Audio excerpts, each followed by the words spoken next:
Begging for attention is for losers. Let me say that again. If you're groveling, pleading, or chasing someone who's ignoring you, you've already lost.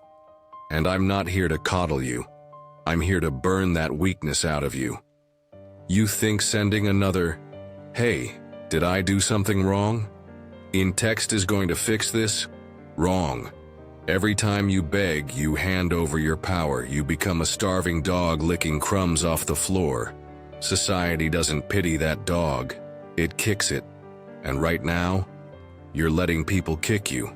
But it stops today. This isn't about getting replies. This is about self-respect. You want to be heard?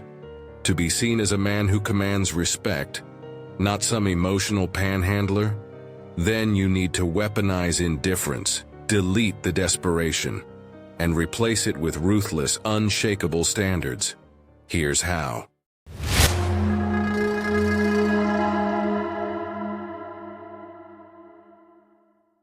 Principle 1. Delete the begging script. Erase the pathetic script looping in your mind, the one that whispers, "Maybe if I try harder, they'll care. Maybe if I just say the right thing, they'll finally see my worth." Enough. That's not hope talking. That's fear. And fear makes you weak. Fear tricks you into believing that this one person's attention is the difference between drowning and breathing. It's not. Their validation isn't oxygen. It's an illusion.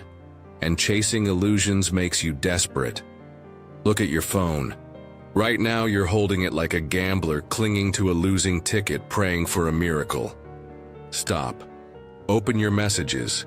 Scroll through every unsent draft, every text steeped in insecurity. Please answer me. I miss you. Did I do something wrong? Burn them, every last one. Because each of those messages screams one thing: I have no power. And that ends today. Instead, replace it with this: Noticed you've been quiet. I'll assume you're busy. Let me know if that changes. That's it. No pleading, no over-explaining, no self-sabotaging need for closure. Just a statement of facts, delivered with the cool detachment of someone who understands their value. You're not begging for scraps. You're setting the terms. And if they don't respond, so what? A king doesn't chase, a lion doesn't beg. Think about it. Have you ever seen a wolf grovel for attention? A panther send double texts? No. Predators don't plead. They watch. They assess. They make their move, and if it's not reciprocated, they don't crumble. They adapt, they disappear, they move forward without looking back. And so will you. Principle 2. Mirror their energy. People will only value what they have to earn. If they're cold, be ice.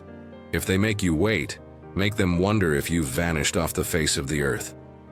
This isn't about pettiness or playing childish games. It's about balance, about reinforcing your own worth.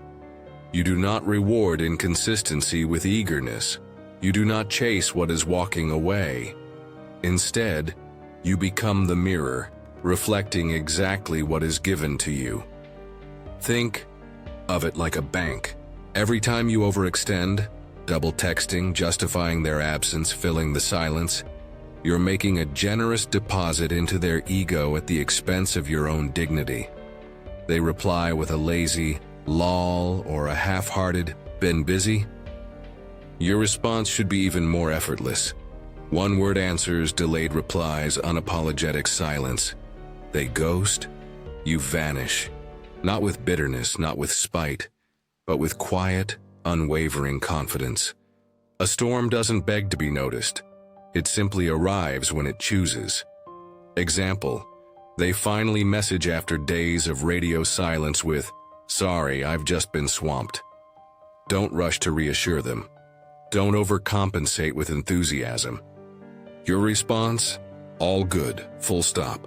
No emojis, no desperation, no open-ended questions begging for engagement. Let the weight of your indifference sink in. Let the silence scream what words cannot. I am not waiting for you. Because here's the truth. High value is not proved by pursuit, but by presence. You think a lion begs for attention from scavengers? No. It walks away unbothered, knowing its worth. And so should you. Principle 3. The 48-hour ultimatum. Give them 48 hours, no more, no less. If they can't muster the decency to reply within that window, erase them from your life like a name written in the sand before a rising tide. You don't chase ghosts. You don't entertain indecision.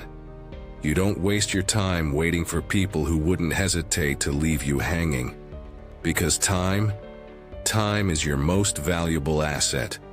More than money, more than status, more than any fleeting desire. And every second you spend lingering in uncertainty is a second stolen from your future. So send the message. Haven't heard from you. I'll take that as a no. Best of luck. Then, without hesitation, without second guessing, block them. Remove their number, their presence, their weight from your mind. Why? Because their silence is an answer. Their hesitation is a decision. And you?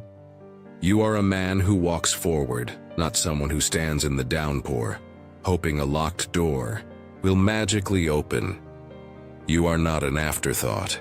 You are not a contingency plan. You are not an option on someone's shelf, collecting dust until they feel like remembering you exist.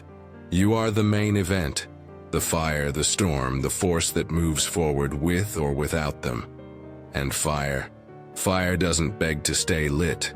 It burns, or it's gone. Principle 4.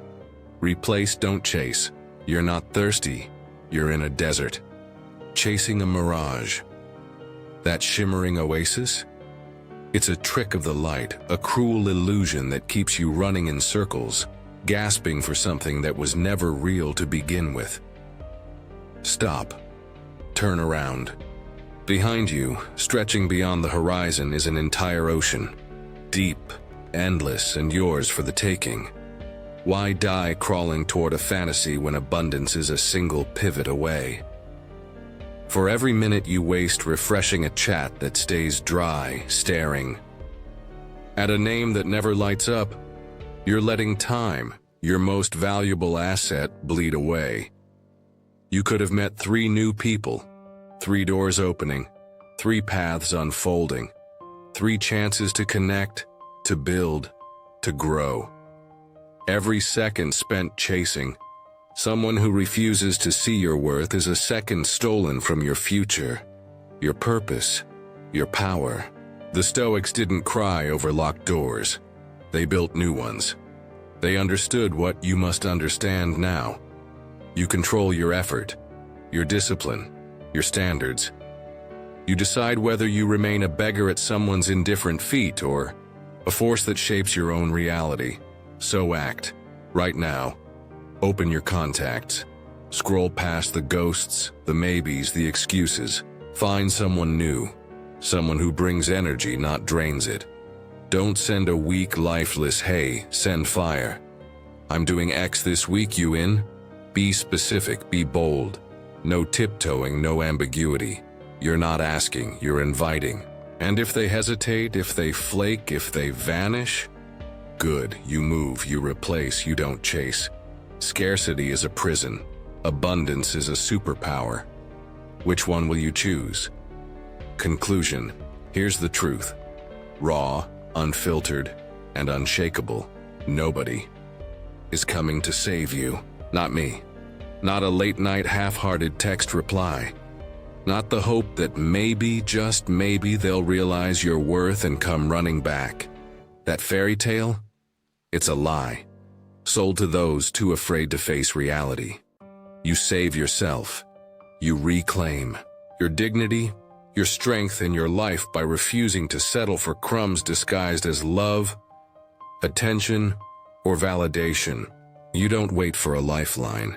You don't grovel for closure. You become the man who walks away with his head high before he ever has to crawl. Think about it. When was the last time begging ever worked? When did pleading for respect actually grant it? Never. Because power is never given to those who kneel for it. Power is taken. So, stand up. Draw the line. Decide right now that you will never again lower yourself to be an afterthought in someone else's story. Hit like if you're done chasing ghosts. Subscribe if you're ready to move with purpose. And send that final text, the one that isn't laced with desperation but with finality. The one where you take your power back, not because you need them to see it, but because you need to feel it. Then don't just move on, elevate. Become the man whose presence commands attention without uttering a word. Live a life so full, so unapologetically yours that people have no choice but to take notice. Or don't. Stay weak, keep begging, keep waiting for the world to hand you what only self-respect can build. But I don't think that's you. Not anymore. Self-respect. Eisen earned, it's taken.